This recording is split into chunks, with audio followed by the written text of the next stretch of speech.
Good morning, students. I am Shika and you're watching your YouTube channel Full Solution for Business Law. So आज का हमारा topic है sale of goods act 1930. This is unit 3 for your syllabus. Sale of goods act का मतलब होता है वो सारे रूल्स एंड रेगुलेशंस इसमें इंक्लूड किए जाते हैं जो कि किसी बायर, सेलर, गुड्स इन तीनों पे अप्लाई होते हो. बायर का क्या ड्यूटीज़ है, क्या लाइबिलिटी है, क्या राइट है बायर का, उसी तरह से सेलर की क्या ड्यूटीज़, लाइबिलिटीज़, राइट्स है. कैरेज किसे कहते हैं? कैरेज का मतलब होता है जो गुड्स को एक जगह से दूसरे जगह पे लाता ले जाता है, उसे कैरेज कहते हैं.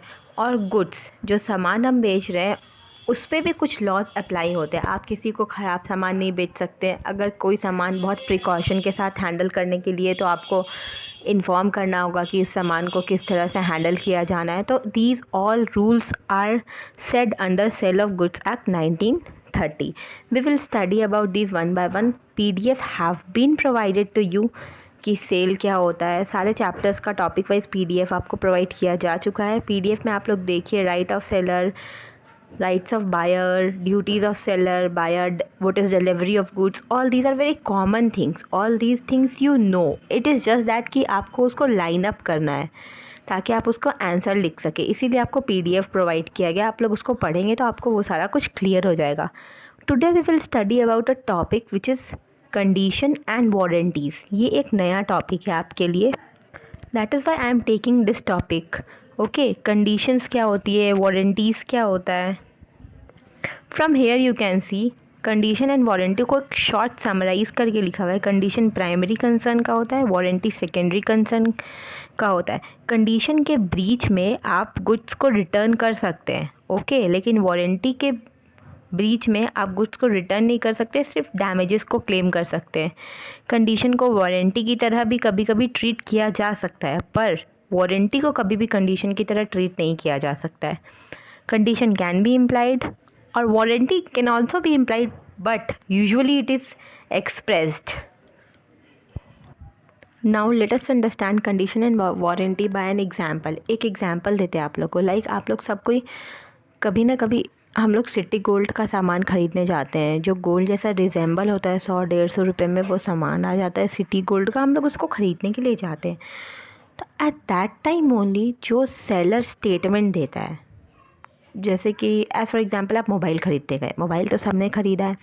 तो मोबाइल आप ख़रीदने जब जाते हैं तो सेलर आपको उसके बारे में बहुत सारी चीज़ें बताता है कि कैमरे क्वालिटी कितना है इसका, कितना स्क्रीन का साइज़ है, सब कुछ, मेमोरी क्या है, सब कुछ बताता है सेलर. या फिर आप वॉच ख़रीदने जाते हैं तो वॉच के बारे में कि either is it water proof और नॉट, सारा इन्फॉर्मेशन प्रोवाइड करता है. वो सेलर आपको कुछ प्रिकॉशंस भी देता है. अगर आप ख़रीदने के लिए, लाइक मोबाइल फ़ोन का एग्जांपल लेते हैं. मोबाइल फ़ोन ख़रीदने के लिए गए तो सेलर आपको एज अ प्रिकॉशन एक स्टेटमेंट देता है कि ये मोबाइल फ़ोन तो 1-1.5 साल के लिए ही चलता है, उसके बाद फिर मोबाइल फ़ोन तो ख़राब हो ही जाता है. एक सेलर स्टेटमेंट प्रोवाइड करता है और फिर वो ये भी कहता है कि it is not a water proof. अगर ये पानी में गिरेगा, पानी लगेगा तो ये ख़राब हो जाएगा. एक और स्टेटमेंट सेलर आपको प्रोवाइड करता है कि ये मोबाइल फ़ोन को आप बहुत ज़्यादा चार्ज पे मत लगा के रखिए. लाइक रात भर अगर आप चार्ज पे छोड़ देंगे तो बैटरी फूलने की शिकायत हो सकती है. These all are statements provide by seller जब आप ख़रीदने जाते हैं मोबाइल फ़ोन. बस कंडीशन एंड वारंटीज़ इन्हीं स्टेटमेंट्स को कहते हैं. ओके, कंडीशन एंड वारंटीज़ इन्हीं स्टेटमेंट्स को कहते हैं. इन स्टेटमेंट्स में कुछ कंडीशंस होती है, कुछ वारंटीज़ होती हैं. Now we will see the example. तब आपको कंडीशन एंड वारंटी अच्छे से क्लियर हो जाएगा. आप मोबाइल ख़रीदने के लिए गए सेलर के पास एंड आपने बोला कि मैं ये मोबाइल तभी ख़रीदूँगी जब इसमें स्क्रीन गार्ड और कवर आप लगा के देंगे. उस सेलर ने एक दिन बाद आपके मोबाइल को स्क्रीन गार्ड लगा दिया, पर उसने फिर बोला कि नहीं मेरे पास कवर नहीं है. तो you can deny from purchasing that mobile. आप बोल सकते हैं कि नहीं मुझे मोबाइल नहीं ख़रीदना है. So this is condition. आपने ख़रीदने के लिए एक कंडीशन पुट करी थी जिसे सेलर ने फुलफ़िल नहीं किया. Now what is warranty. Warranty का मतलब होता है अगर सेलर आपको वो फ़ोन सेल कर रहा है और बोलता है कि 24 आवर्स इसकी बैटरी चलेगी और आप ख़रीद के ले आते हैं वो फ़ोन और आप देख रहे हैं कि 11-12 आवर में उसकी बैटरी डाई हो जा रही है, तो that is warranty, breach of warranty. आप वापस से सेलर के पास जाते हो, बोलते कि नहीं ये फ़ोन तो ख़राब है, ऐसे वैसे, बस इस दोनों में difference, main difference is that कि कंडीशन में आपका गुड्स वापस हो जाता है पर वारंटी में आपको डैमेजेस मिलते हैं। ओके, ब्रीच ऑफ कॉन्ट्रैक्ट सिर्फ कंडीशन के केस में होता है, वारंटी के केस में ब्रीच ऑफ कॉन्ट्रैक्ट मतलब आप उस गुड्स को वापस नहीं कर सकते हैं। Now condition and warranty both can be of two type. Condition can be implied, that is implied condition, implied warranty, expressed condition and expressed warranty. ये दो तरह के conditions and warranty होते हैं। So the first is implied condition के बारे में अगर हम लोग बात करें। इम्प्लाइड कंडीशन, इम्प्लाइड कंडीशन उसे कहते हैं अगर आप मोबाइल की दुकान पे जा रहे हैं और बोलते हैं मुझे मोबाइल ख़रीदना है, तो आपको सेलर सिर्फ मोबाइल ही बेच सकता है, आपको ये नहीं कि बहला फुसला के ईयरफोन दिखाने लगे, कुछ और दिखाने लगे। No, it is implied condition कि अगर आप मोबाइल की शॉप पे गए हैं, मोबाइल ख़रीदने के लिए गए हैं, तो सेलर आपको मोबाइल ही दिखाएगा। And next is expressed condition. Expressed condition हो सकता है कि आप बोले कि नहीं मुझे मेड इन इंडिया मोबाइल चाहिए, ये आपने एक्सप्रेस किया, it is not by law, it is by party, you are party to contract ना, तो आपने एक्सप्रेस किया कि मुझे इंडियन कंपनी का मोबाइल दिखाइए, this is called expressed condition. अगर सेलर इसे अगर आपको चाइनीज़ कंपनी या किसी और कंपनी का मोबाइल दिखाता है तो आप उस गुड्स को लेने से डिनाई कर सकते हैं। Next will see about implied warranty. Implied warranty का मतलब होता है अगर आप फ़ोन लेने के लिए गए हैं तो आप लेटर सपोज़ कि वो फ़ोन 10,000 रुपये का है पर सेलर ने आपको वो फ़ोन 15,000 में बेचा है, तो ये गलत है। इसे इम्प्लाइड वारंटी, आपको बाद में पता चलता है कि ये फ़ोन तो सिर्फ 10,000 का था, आप 5,000 ठगा के आ गए, तो आप सेलर के पास वापस जा सकते हैं, अपने 5,000 को डिमांड कर सकते हैं, बाकायदा आपके पास बिल होना चाहिए। Next is expressed warranty. Express warranty का मतलब होता है कि आपने सेलर को मान लीजिए बताया था कि मुझे मेमोरी अच्छी चाहिए, मुझे फ़ोन में स्पीकर अच्छा चाहिए, ये दो कंडीशंस आपने बताई थी सेलर को। सेलर को पता था कि आपको ये दोनों चीज़ चाहिए अपने फ़ोन में परफेक्ट, फिर भी उसने ऐसा फ़ोन दिया है जिसमें ये दोनों चीज़ परफेक्ट नहीं है, मेमोरी भी अच्छी नहीं है उस फ़ोन की, मेमोरी कम है और स्पीकर भी थोड़ा कम काम करता है, तो यहाँ पे भी एक्सप्रेस्ड वारंटी का ब्रीच होता है। This is called expressed warranty, जो आप बताते हैं, जो सेलर एक्सप्रेस करता है। Okay, next topic is treating condition as warranty. Warranty can not be treated as condition in any way, but conditions can be treated as warranty sometimes. So conditions को warranty की तरह 2-3 cases है जिसमें treat किया जा सकता है। Number first is voluntary waiver और waiver of conditions. As for example कि आपने किसी से 10-15 पेन मंगाए थे, ओके, अब उसने 10 पेन की जगह पे सपोज दैट 8 पेन भेजे। ना आप भी क्या सोच रहे कि क्या 2 पेन के लिए प्रॉब्लम क्रिएट करना है, ठीक है, इस कंडीशन को एज अ वारंटी क्रिएट करते हैं, कुछ कॉम्पनसेशन ले लेते हैं और बात ख़त्म करते हैं। This is called voluntary waiver. Okay, next case जब कंडीशन एज अ वारंटी काम करता है वो होता है compulsory treatment of breach of condition. Compulsory treatment है, आपको कंपलसरी वो करना पड़ेगा। एज़ फॉर एग्जांपल वो 10 पेन जो आपने मंगवाए थे उसमें से आपने 5 पेन यूज़ कर लिए, ओके, 5 पेन अब आपने यूज़ कर लिया, उसके बाद आपने देखा कि नहीं ये तो सिर्फ 8 पेन भेजा गया है, तब फिर आप क्या कर सकते हैं, डैमेज क्लेम कर सकते हैं और उस गुड्स को रिटर्न नहीं कर सकते, तो आपको कंपलसरीली ही ट्रीट करना होगा। तो 2 कंडीशन, एक वॉलेंट्री एक compulsory. Now the next and most important topic is caviar tempter, that is buyers beware. एक वार्निंग होता है ये बायर्स बीवेयर का, ये आपको हम लोग इस तरह से समझा सकते हैं कि जब आप किसी गुड्स को ख़रीदने जाते हैं तो it is not always the sellers duty कि वो आपको इन्फॉर्म करे उस गुड्स के बारे में। आपको भी अपने कान आँख मुँह सब खोल के जाना चाहिए गुड्स ख़रीदने के लिए कि वो कैसा सामान आप ख़रीद के ला रहे हैं। तो always it is not the duty of seller कि आपको करेक्ट गुड्स दिया जाए या आप करेक्ट गुड्स को उठाएं, आपके पास खुद भी थोड़ा नॉलेज होना चाहिए उस गुड्स के regarding. That is called buyers beware. Buyer का ड्यूटी बनता है कि वो जो गुड्स खरीद के ला रहा है उसे देखे। अब आप सपोज दैट कि सुबह सुबह ब्रेड खरीदने के लिए चले गए, दुकान से आप ब्रेड खरीद के ले आए, अब आपने वहाँ पे एक्सपायरी कुछ देखी नहीं, मॉरिश के ब्रेड में तो एक्सपायरी लिखी होती है, आपने कुछ भी देखा नहीं और बस ब्रेड खरीद के ले आए। अब आप सेलर को ये क्लेम नहीं कर सकते कि वो आपको एक्सपायर्ड प्रोडक्ट दिए हैं, आपको खुद से वहाँ पे ऑन द स्पॉट देखना चाहिए था कि वो उस पैकेट में एक्सपायरी कब की है। अब सेलर आपको डिनाई भी कर सकता है कि मैं ये गुड्स वापस नहीं लूँगा या आपको कॉम्पनसेशन नहीं दूंगा, because it is your responsibility ना। So here provided some definition for caveat emptor. Latin word है केवियर टेम्पटर जिसका मतलब होता है बायर बी वेयर। इसमें होता है कि जब बायर खुद सेटिस्फाई हो ले पूरी तरह से तब उसे प्रोडक्ट खरीदने चाहिए। बट केवियर टेम्प्टर की कुछ एक्सेप्शंस भी होते हैं। एक्सेप्शन का मतलब है कुछ कुछ केसेस में सेलर को इन्फॉर्म करना होता है बायर को कि गुड्स कैसा है। फॉर एग्जांपल पहला एक्सेप्शन है इम्प्लाइड कंडीशन एंड वारंटीज़। आपके पीडीएफ में भी लिखा हुआ है एक्सेप्शंस, तो कुछ कुछ एक्सेप्शंस है जो कि I will deal with. Implied condition and warranty, अगर लॉ बोलता है ऐसा, सेल ऑफ गुड्स में अगर लॉ ऐसा लिखा हुआ है कि सेलर को उसके बारे में इंफॉर्मेशन देना है, कुछ कंडीशन एंड वारंटीज़ है जो इम्प्लाइड है बाय लॉ, तो उसे सेलर को इन्फॉर्मेशन देनी होगी। Next is sale by description.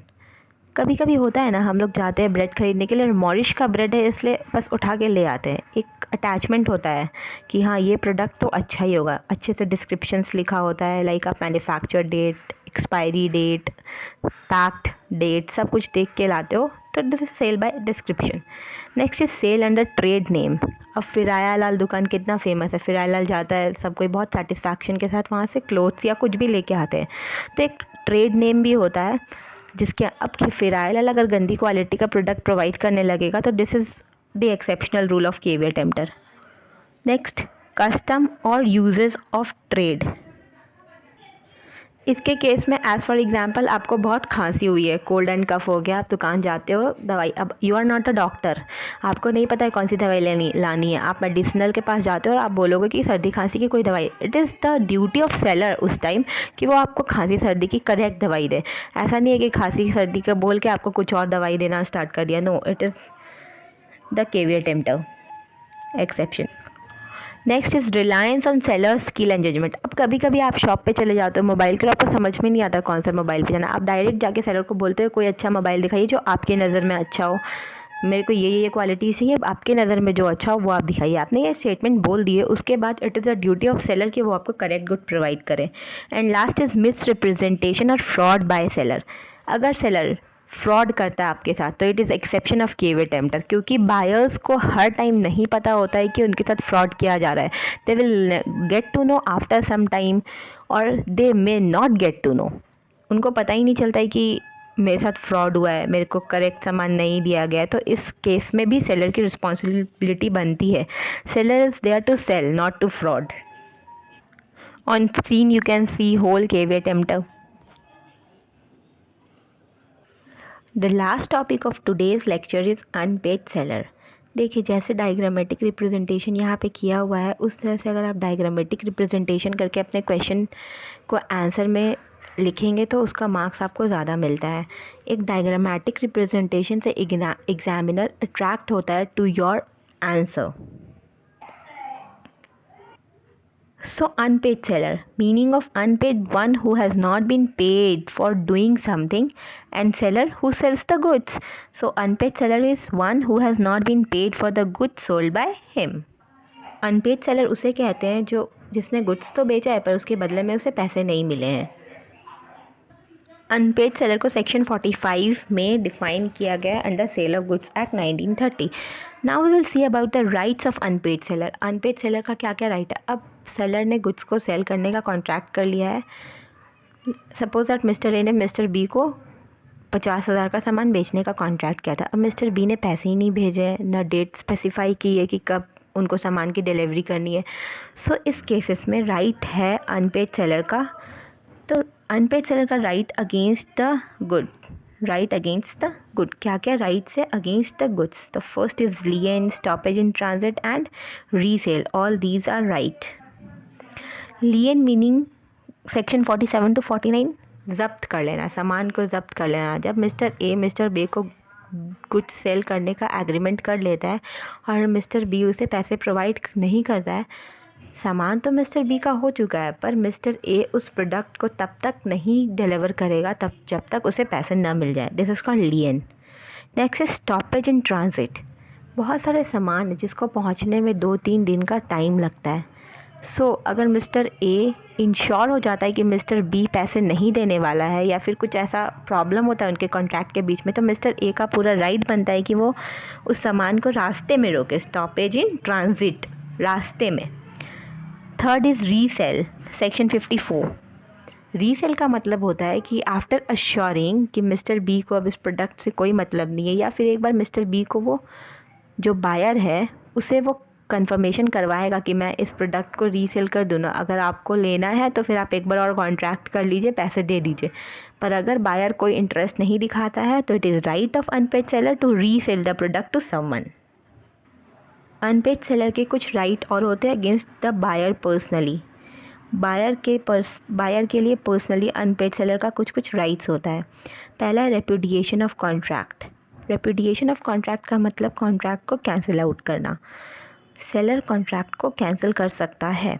Next is suit for price. वो केस कर सकता है बायर के ऊपर प्राइस को रिकवर करवाने के लिए। सपोज़ गुड्स डिलीवर हो गए, उसके बाद भी बायर ने पैसे प्रोवाइड नहीं किए हैं तो वो केस कर सकता है। सूट फॉर डैमेजेस, जो भी डैमेज हुआ है आज तक सेलर को ड्यू टू द बायर, उसके लिए भी वो केस कर सकता है। And last is suit for interest. As for example कभी कभी ऐसा होता है कि बायर से मिलने वाले पैसे को सेलर कहीं और इन्वेस्ट करता है और उससे वो और प्रॉफिट कमाता है, तो जो उसके प्रॉफिट में लॉस हुआ है ड्यू टू द बायर, वो उसके लिए इंटरेस्ट भी क्लेम कर सकता है। So this is all about unpaid seller. आप लोग अच्छे से एग्जाम्पल दीजिएगा, केस लॉस लिखिएगा, क्योंकि पीडीएफ में आपको वो सब कुछ प्रोवाइड कर दिया गया है, और डायग्रामेटिक रिप्रेजेंटेशन करके आंसर को लिखने की कोशिश करिएगा। So almost unit 3 has been completed today, the Sale of Goods Act 1930. Okay, thank you for listening.